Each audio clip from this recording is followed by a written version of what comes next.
Hello everybody and welcome back to a new video. Today we're going to be looking at a game between Wesley and gata kamsky.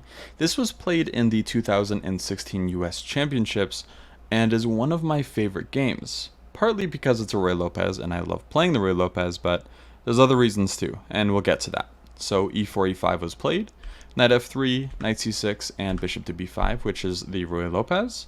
And as some of you may know, the two main responses are knight f6, which is the Berlin, and a6. Just mention it. If we can get to 1,000 subscribers, I will cover 10 hours of the Berlin endgame as, well, suffering on my part. So if you want me to be depressed, then, consider subscribing. Anyways, so gata kamsky ended up playing a6 here, and we go essentially into a huge main line after castles and h3. So this position has been played a ton, so you can play the Chigorin with knight a5 and c5. You can play, I believe it's like the Zaitsev variations with bishop e7, there's also h6 and there's rook e8. Tons of moves, but that was not played here. The move knight b8 was played, which is a very peculiar move, but this is a main line. This is called the Breyer defense. And essentially what this does is, again, most of the times what you want to do when you play a move like knight b8, well, it's to allow the move c5, but it's also to reroute the knight to d7 as, well, it is somewhat better placed on d7 as compared to c6. So let's continue on. So d4 was played, knight b d7, knight b d2, and bishop to b7. Now we see bishop to c2 as the e4 pawn would be hanging if knight to f1. Unfortunately, this pawn just drops, and that would not be happy or good at all. So bishop c2, and now knight f1 is prepared. Rook e8, knight to f1 now, bishop to f8, and be careful, black does have the threat of taking on d4 and winning the e4 pawn. So knight to g3 feels somewhat forced, so that's exactly what was played. Now we see g6, and the idea of this is just to fianchetto the bishop and, potentially take on d4 and try to get some activity.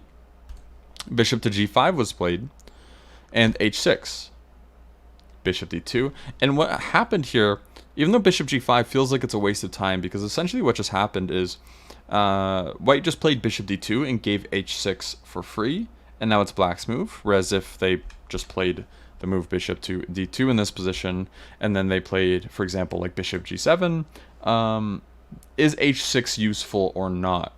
And the argument is, on Wesley's part, that it's not. So let's see why. After bishop to d2 and bishop g7, we actually see a4. We don't see anything with this pawn yet. Of course, there is queen c1, which is a good way to target the pawn. Of course, that can always be met with king h7, so it doesn't really get anywhere yet. But a4 is always a good move to just soften up the queen side and just prove to black that white is better on both sides of the board here, with a pawn on e4 and a pawn on d4, and of course potentially d5 might come in the future. Usually you hold off on d5 until c5 has been played though, but those are just a bunch of nuances. So c6 was played because, of course, again, c5 will probably just be met with d5 with a ton of space. Wesley decides to take on b5, a takes b5, rook takes, queen takes, and now this funny move knight h4. Why would this be played exactly? This looks like a very stupid move. There's two potential ideas behind it. The first one is f4, which just creates a pawn break on the king side and signals that white is trying to go for a king side attack. But there's another idea too, and that's what made a huge impression on me when I saw this game for the first time. So queen to d8 was played. Of course, what's black was worried about is just potential kingside safety. So, if they bring their queen to d8, they're actually just like threatening potentials of knight takes e4 now, where this knight is actually hanging. So that's kind of good to make sure you have in the position. So just setting up trickies, essentially. Queen to c1 was played, and now as what you're seeing here is white's going for the h6 pawn, king to h7, and now we see the idea of knight h4. Of course, f4 was a move too, but f4 you do have to watch out for example, takes, and g5. But those are its own complications. But Wesley decided, you know what? I'm going to play knight h to f5 here. And essentially what he's arguing is getting a knight to f5 is so strong in this position that it's worth an entire piece. And, well, that's what made a huge impression on me. As simple as that, just because it's this idea where it's not necessarily a tactical win, but it's a positional idea where you can win in a few moves because of it, because your pieces are just so strong. So g takes f5, knight takes f5, rook e6, and now bishop takes h6. So that's a second pawn for the piece. And as you can see, this king is quite weak. We can see, well, obviously there's just the threat of taking the bishop right now. And right after the bishop takes, or if they take our bishop, then we're just starting to come in and infiltrate immediately and win the game. So gata kamsky played knight e8 to defend the g7 bishop. But then bishop g5 comes on the board, which is interesting because it feels like you'd want to trade. Of course, if you do trade, it's not really as effective because after knight takes, how do you stop the trade of this piece? It's not actually that easy. And of course, you don't want to trade off one of your only active pieces where you're just down a piece. So this would not be good. That's why bishop g5 was played, just to keep tension on the board. And after bishop to f6, bishop takes f6, queen takes f6, and now this really funky move. I'm hoping you guys can find it. I'll let you guys think for just a tiny bit. So it's the move d5. Now, d5 is a pretty crazy move, but essentially what it does is it actually just traps this rook. And it's not actually so easy to do anything about it. Now, you think that after rook e7, you just want to take it, but surprisingly, that's not what happened. First off, if something like taking on d5 happens, you can actually just take back. And the reason why is because, well, you do have discovery threats now. For example, if bishop takes d5, you could just go knight e7 check and pick up this bishop. You could probably find more.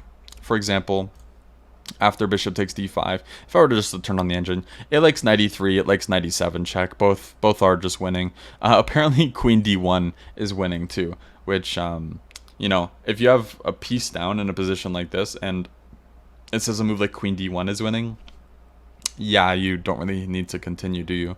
But, of course, after d5, rook e7, Wesley decided to put the kibosh on gata kamsky here and not take the rook. Because taking the rook, you're cashing out. Instead, Wesley plays the incredible move g4. And in this position, gata kamsky resigns. But we should probably find out why, right? So let's play a random move. Let's say king h8. After king h8, there's g5. And what g5 does is it tries to get rid of the queen on a good square. And unfortunately, after g5, this rook is actually trapped. And it's a full rook instead of just an exchange or two pieces for a rook. So where does the queen go exactly? Queen g6? I guess, but now knight takes e7, and well, look, we just won an exchange. If we look at the material count now, plus we're up 2 pawns. So this is just over now, and that is why after g4, gata kamsky resigned. But of course, there is more that we could cover about this game. Instead, I wanted to just go over the highlights. This knight h to f5 business, where white seemingly didn't play something too crazy. Knight h4 looked like a kind of strange move, but there was a good purpose behind it. And again, remember, sometimes you can sacrifice an entire piece for positional domination, and that's exactly what happened after queen c1 and knight h to f5. It's just positional domination in this position where the piece sacrifice is just, well, it's worth it because the knight on f5 is just so strong. So I hope you guys did enjoy, and I will see you guys on Wednesday for another game of mine where I played in a tournament. So thanks for watching and have a good one. Bye bye. Okay.